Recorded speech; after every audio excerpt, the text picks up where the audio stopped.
नमस्कार दोस्तों, मैं डॉक्टर कुलदीप कुमार के सर आप सभी का बहुत बहुत स्वागत करता हूं एक नए बिंदु के साथ और एक नई कड़ी के साथ।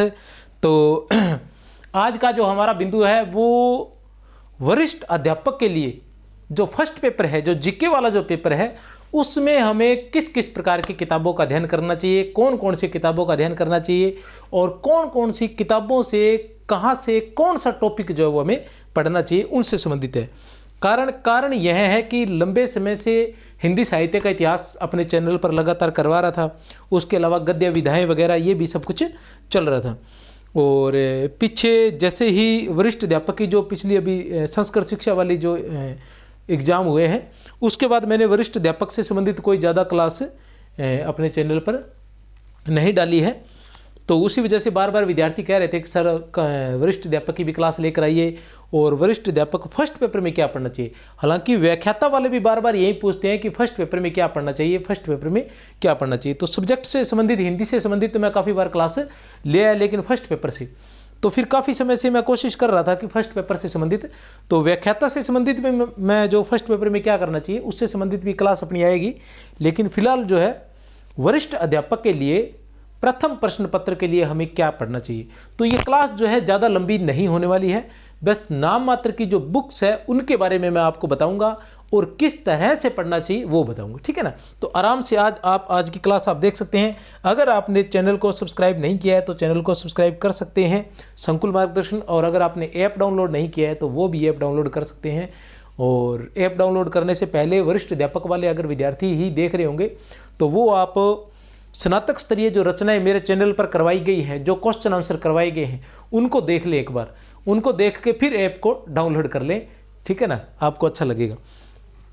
तो बात कर रहे थे आज की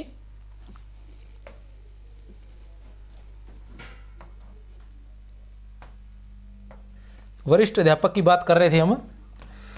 वरिष्ठ अध्यापक की हम बात कर रहे थे। फर्स्ट पेपर का पाठ्यक्रम क्या रहे, फर्स्ट पेपर का पाठ्यक्रम मतलब फर्स्ट पेपर में हमें क्या पढ़ना चाहिए, इन बातों पर हम देख रहे थे। तो वरिष्ठ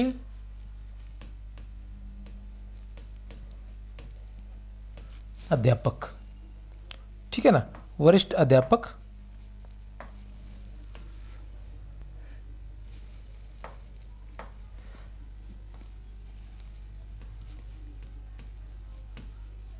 प्रथम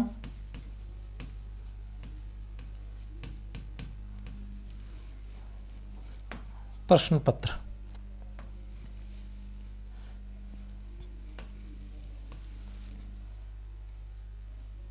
ठीक है, प्रथम प्रश्न पत्र।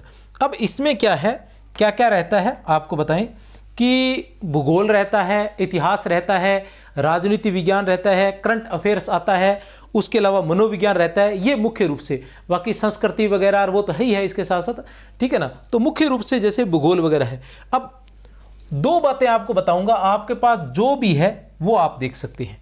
मतलब दो बातें आपको बताऊंगा कि दोनों में से आपको जो भी पसंद आए वो आप बात कर सकते हो, उसमें कोई भी समस्या नहीं आने वाली है। एक बार मैं पहली बात बता देना चाहता हूं। पहली बात तो ये है कि सीधे सीधे विशेषकर जो साहित्य के विद्यार्थी हैं, कहने से तात्पर्य वरिष्ठ अध्यापक हिंदी की तैयारी करने वाले हैं या वरिष्ठ अध्यापक अंग्रेजी की तैयारी करने वाले विद्यार्थी हैं, और या फिर साइंस से संबंधित जो विद्यार्थी हैं, वो विद्यार्थी क्या कर सकते हैं कि वो सीधे सीधे चाहें तो एक नंबर पर तो वो क्या ला सकते हैं, नाथ की वो चाहे तो पूरी की पूरी जो फर्स्ट पेपर की जो पुस्तक है वो ला सकते हैं। और शायद अब आ गई है, पहले तो आती नहीं थी, अलग अलग चैप्टर आते थे। अगर अलग अलग आते हैं तो आप उनको पाठ्यक्रम साथ लेके जाएं और सभी चैप्टर साथ ले आए, और अगर नहीं है तो फिर एक ही लें। अगर थोड़ा सा टफ पढ़ने के शौकीन है तो थोड़ी सी टफ रहती है नाथ वाली, ठीक है ना, ज़्यादा ध्यान दिया जाता है। उसके अलावा 2 नंबर पर मैं कहूँ तो आरबीडी की भी है एक किताब। ये 2-3 नंबर नहीं है, ये नंबर ही लिख रहा हूँ बराबर, ये सारी इक्वली है, कोई फर्क नहीं पड़ने वाला। अगर आपको याद होती है तो ये किताबें बहुत होती है, ठीक है ना। थोड़ी सी और थोड़ा सा और कुछ करना होता है वो भी मैं साथ में बता दूंगा। ये नंबरिंग नहीं है, ये खाली किताबें बता रहा हूँ, ठीक है ना। मैं नंबर नहीं दे रहा कि पहले नंबर पर दूसरे नंबर पर, ये सारी एक ही जैसी है आरबीडी, ठीक है ना। तो अच्छा लिखते हैं सुभाष तारण जी, इनके साथ एक पूरा समूह है। लक्ष्य हो गया। ये 3 जो किताबें हैं इन तीनों में से आप कोई भी ले आइए पाठ्यक्रम को देखकर। क्या करके? पाठ्यक्रम को देखकर। ज़्यादा घूमने फिरने की जरूरत नहीं है। किसको देखकर? पाठ्यक्रम से मिलान करवाकर। पाठ्यक्रम से मिलान अवश्य करवा ले कि कोई टॉपिक कम तो, ठीक है ना। पाठ्यक्रम से आपने मिलान करवाना है। अब आपने क्या करना है? पाठ्यक्रम से मिलान, ये पुस्तकें ले आए आप 3, कोई समस्या नहीं है। और रही बात मनोविज्ञान की, तो मनोविज्ञान के लिए भी आप चाहो तो गरिमा रिवाड़ के ले आओ और चाहो तो अवनी वाली ले आओ, कोई समस्या नहीं है कोई भी। और वैसे प्रमुख रूप से आप, मैं कह रहा हूं कि अवनी की ही ले आओ चाहे, ठीक है ना। धीर सिंह जी वाली जो पुस्तक है वो आप ला सकते हो। धीर सिंह दा भाई वाली अवनी की जो पुस्तक आती है मनोविज्ञान से संबंधित, वो आप ला सकते हो। अब इनमें क्या है कि इनको करते वक्त आपने क्या करना है? इनको याद करना है सीधा सीधा। ये याद हो जाते हैं, फिर आपने अदर कोई चीज, कोई बिंदु जो है वो कहीं और से उठाना है। और ये याद नहीं हो तब तक इनके पीछे लगे रहना है। उसके अलावा जब परीक्षा नजदीक आ जाए, क्योंकि अभी थोड़ी सी दूर है, जब परीक्षा नजदीक आ जाए तब ऑब्जेक्टिव किताबें मार्केट में उपलब्ध होंगी और उनको बार बार साथ में इनको रिवाइज करते जाना और साथ में उनका जो ऑब्जेक्टिव क्वेश्चन है उनको बार बार करने का प्रयास करना भी। जैसे इनमें से 5-7 टॉपिक जो है वो साथ में कर लिए, कहने से तात्पर्य चाहो तो राजनीति विज्ञान के अलग अलग टॉपिक कर लो और चाहो तो पूरी राजनीति विज्ञान करने के बाद राजनीति विज्ञान के जितने भी प्रश्न आपके ऑब्जेक्टिव किताब में है वो सारे कर लीजिए। भूगोल सारा करने के बाद भूगोल के सारे प्रश्न कीजिए। इस तरह से सिंगल सिंगल करना चाहे तो सिंगल सिंगल कर सकते हैं, लेकिन सिंगल में एक समस्या रहती है कि सिंगल इजी वे में हम ऑप्शन निकाल पाते हैं कि हाँ ये है, ठीक है ना। शुरुआत में टॉपिक वाइज कीजिए, बाद में क्या है कि मिक्स कीजिए। क्योंकि टॉपिक वाइज में भी क्या होता है, जैसे आपको एक बात बताऊं कि जैसे हम राजनीति विज्ञान से कर रहे हैं, क्या कर रहे हैं? राजनीति विज्ञान हमने पढ़ ली, अब हमने उनका क्या करना है? राजनीति विज्ञान हमने पढ़ ली, अब हम क्या कर रहे हैं? राजनीति विज्ञान के प्रश्नोत्तर कर रहे हैं। प्रश्नोत्तर करते वक्त हम क्या करेंगे? जैसे राज्यपाल आया, ठीक है ना, न्यायालय आ गया, ठीक है। तो ये सारे जैसे ये जो उससे संबंधित जितने भी टॉपिक होते हैं आपने सिंगल सिंगल किया। आपने पहले राज्यपाल किया, फिर राज्यपाल के प्रश्नोत्तर कर लिए, तो आपको क्या रहेगा कि लगभग आइडिया लग जाते हैं। उन आइडियो से ही क्या हो जाता है कि राज्यपाल क्लियर हो जाता है और आपको कहीं न कहीं और कॉन्फिडेंस हो जाता है कि हाँ राज्यपाल मुझे बहुत अच्छे से याद है। उसी तरह जब न्यायालय करेंगे तो भी यही होगा, ठीक है ना।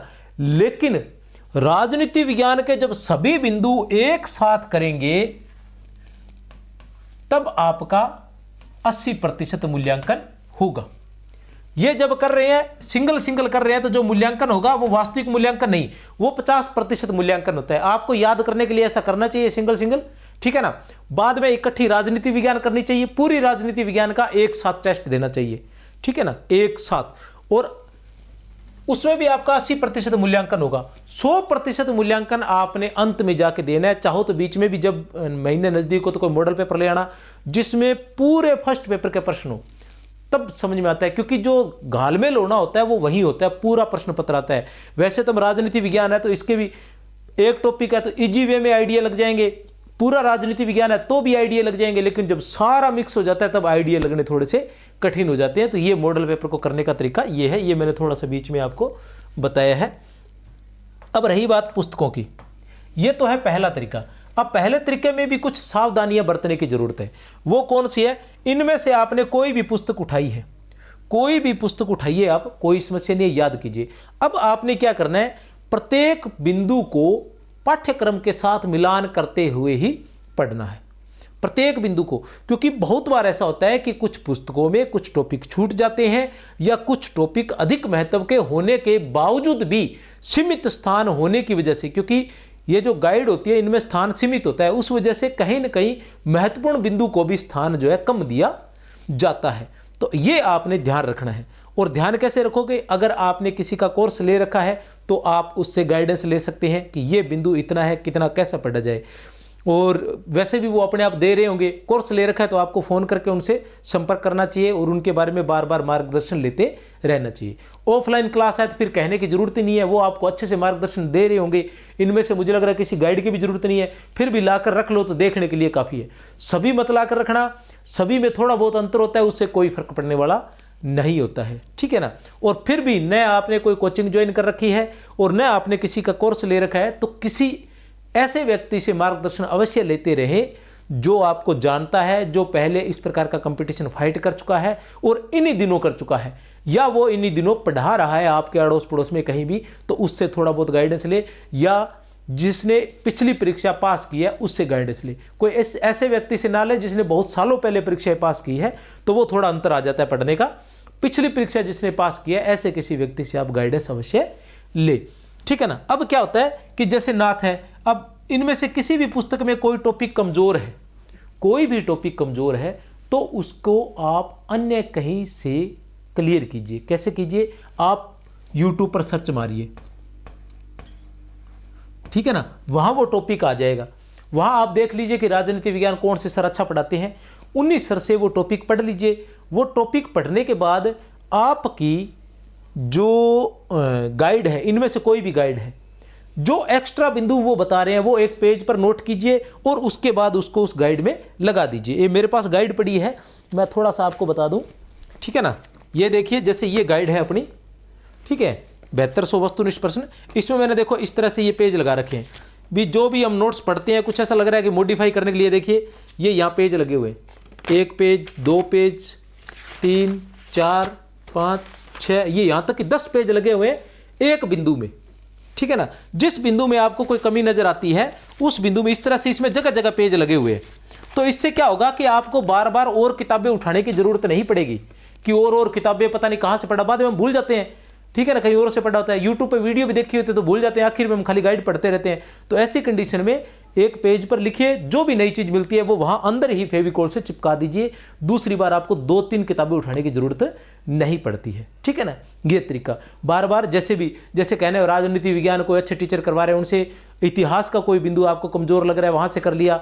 मनोविज्ञान का अगर कोई बिंदु आपके समझ में नहीं आ रहा है किताब से, तो आप उसकी YouTube पर वीडियो सर्च मार लीजिए और वहाँ से पढ़ लीजिए, और उसको भी एक ग्रुप में डाल दीजिए कि मैंने ये जो वीडियो है, वीडियो से पढ़ा था, आपको याद रहेगा। दूसरी बार उसी वीडियो को देखिए। ऐसे नहीं कि एक बिंदु पे, जैसे मान लो मैंने राजनीति विज्ञान भूगोल की बता रहा था, या राजनीति विज्ञान का मैं बता रहा था कि न्यायालय बता दिया या राज्यपाल बता दिया, आपने एक बार राज्यपाल किसी और टीचर का देख लिया, दूसरी बार किसी और का, पढ़ किसी और का रहे हैं, तो ऐसे थोड़ा सा तालमेल खराब हो जाता है। किसी एक को सिलेक्ट करें, उसी की किताब पढ़े अगर किताब आती है तो, और उसी के ही वीडियो देखें। कुछ बिंदु जो अलग हैं वो दूसरी जगह से आप कर सकते हैं। एक तरीका तो ये है, ठीक है ना। इसके अलावा भी कुछ इतिहास, इनमें से कोई भी किताब उठाइए, लेकिन इतिहास से संबंधित नाथ की एक किताब आती है, ठीक है ना, ठीक है ना, तो वो आप ले सकते हैं। भूगोल से संबंधित भी, राजनीति विज्ञान से संबंधित, राजनीति विज्ञान की बात करें तो वो फर्स्ट ग्रेड सेकंड ग्रेड दोनों में काम आ जाएगी, ठीक है ना। आप राहुल चौधरी वाली किताब है वो आप यूज कर सकते हैं किसी अन्य बिंदु के लिए, ठीक है ना। एक तरीका तो ये है।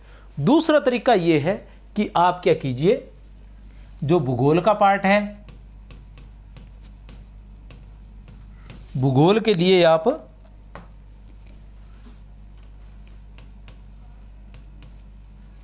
नाथ की,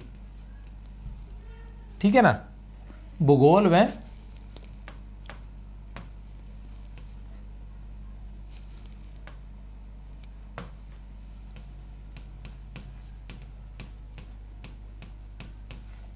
इतिहास, दोनों के लिए आप नाथ की ले आइए, ठीक है ना।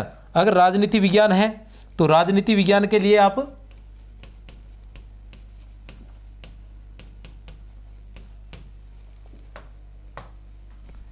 राहुल चौधरी की किताब उठा लाइए।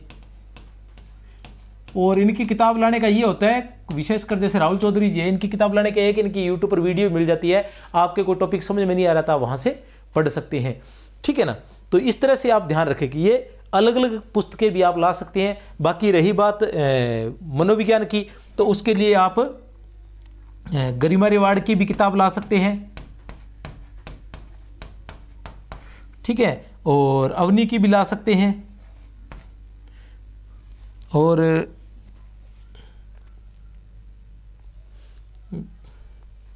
ये क्या नाम था इन दिनों वो पढ़ा रहे हैं ना, 1 मिनट, मेरे पास भी किताबें पड़ी है सभी।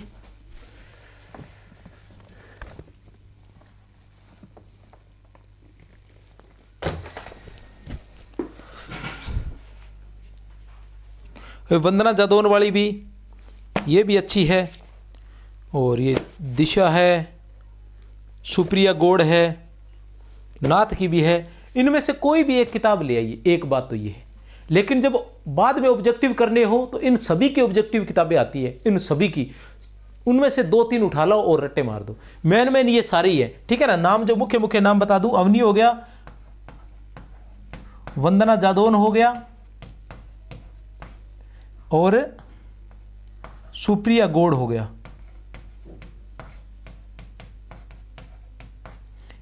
ये मुख्य मुख्य है। इनमें से किसी की भी एक की किताब उठा लीजिए पढ़ने के लिए एक बार, ठीक है ना। किसी एक की उठा लीजिए और साथ साथ में इनकी वीडियो भी देखना चाहे तो आप देख सकते हो, सभी के शायद वीडियो आते हैं। तो ये सारी जो किताबें हैं, अब एक बार फिर से आपको ये कहना चाहूँगा कि ज़्यादा फर्स्ट पेपर के लिए ज़्यादा घालमेल करने की ज़रूरत नहीं होती है। पहले आप सीमित पढ़ें। मैंने बच्चों को देखा है कि उन्हें नाम मात्र का तो याद नहीं होता और किताबें इतनी सारी इकट्ठी कर लेते हैं।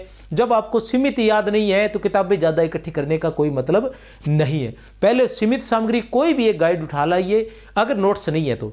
अगर आप किसी टीचर से पढ़ रहे हैं फिर तो वो नोट्स ओके है, क्योंकि वो आपको गाइड करते रहेंगे, वो जिस तरह से कह रहे हैं वैसे ही पढ़ें और किसी की सुनने की आवश्यकता नहीं है। लेकिन अगर आप नहीं पढ़ रहे हैं किसी से, तो ये इनमें से कोई भी एक गाइड उठा लाइए और उसके अच्छे से रट्टा मार लीजिए। जब एक बार अच्छे से रट्टा लग जाएगा तब आपको अपने आप पता चल जाएगा कि कौन सा टॉपिक कमजोर है, कौन सा टॉपिक सही है। अब जो कमजोर टॉपिक है उसको आप यूट्यूब पर सर्च मार के और अच्छा तैयार कर लीजिए और फिर उसी को पढ़ते जाइए। ज़्यादा इधर उधर घूमने की आवश्यकता नहीं है। उम्मीद करता हूँ आपको पसंद आई होगी मेरी जो जानकारी है। इसी के साथ बहुत बहुत धन्यवाद। जय हिंद, जय भारत।